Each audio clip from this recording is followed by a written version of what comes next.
নমস্কার বন্ধুরা, আপনারা কেমন আছেন? শুভ সকাল। আমার জ্যোৎস্না ইউটিউব চ্যানেলে আপনাদের সকলকে জানাই স্বাগত। বন্ধুরা, অন্যদিনের মতো কিন্তু আজকের একটা রান্নার ভিডিও নিয়ে চলে এসেছি। তা দেখুন বন্ধুরা, আজকের ওয়েদার কিন্তু ভীষণ খারাপ। সারা রাত কিন্তু বৃষ্টি হচ্ছে, সকাল থেকে কিন্তু অটোমেটিক কিন্তু বৃষ্টি হচ্ছে। ওই জন্যে মনে মনে চিন্তা করলাম যে সকাল সকাল রান্নাটা সেরে নিই। তা দেখুন বন্ধুরা, সব কিছু কিন্তু রেডি করে বসে গিয়েছি।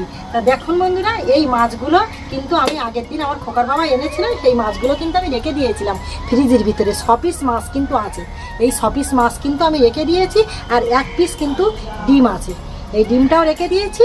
আর এর সাথে কিন্তু এই পটল আলুটা দিয়ে রান্না করব। কেটে নিয়েছি দেখুন, এই পটল আলুটা আর এই মাছটা দিয়ে রান্না করব। আর দেখুন এই এর সাথে কিন্তু এটা কিন্তু কাঁকরোল আলু, এই কাঁকরোল আর আলু ভাজা করব। দেখুন কেটে নিয়েছি। আর এর সাথে কিন্তু পেঁয়াজটাও দিয়ে দেবো। এই পেঁয়াজটা কেটে নিয়েছি, যেহেতু মানে এখানে কিন্তু 3.5 পিস পেঁয়াজ আছে। 2 পিস পেঁয়াজ কিন্তু আমি তরকারিতে দেবো, আর এই 1.5 পিস পেঁয়াজ কিন্তু আমি এই কাঁকরোল ভাজায় দিয়ে দেবো। আর এতে লঙ্কাও কাটা আছে। তা দেখুন এটা কিন্তু তেল মশলা, আপনারা তো বুঝতেই পারছেন যে যত যাবতীয় রান্নার মশলা, তেল, লবণ যা কিছু থাকার মধ্যে সব কিছু এতে আছে। আর এটা কিন্তু সোনামার জন্য ক্ষুদার লবণটা দিয়ে দিয়েছি। আর এই উনুনে শুধু কড়াটা বসিয়েছি, এখনও কিন্তু উনুনটা জ্বালিনি আমি। তা দেখুন বন্ধুরা, সব কিছু কিন্তু রেডি করে বসে গিয়েছি আপনাদের সঙ্গে শেয়ার করার জন্য।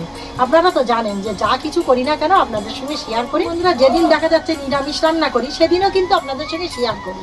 তা দেখুন সব কিছু তো আপনারা দেখে নিলেন, সব কিছু কিন্তু আপনাদের দেখালাম। তা আর একবার দেখে নিন, তাহলে এই পটলটা আর এই মাছটা দিয়ে একসঙ্গে কিন্তু এটা ঝোল হবে।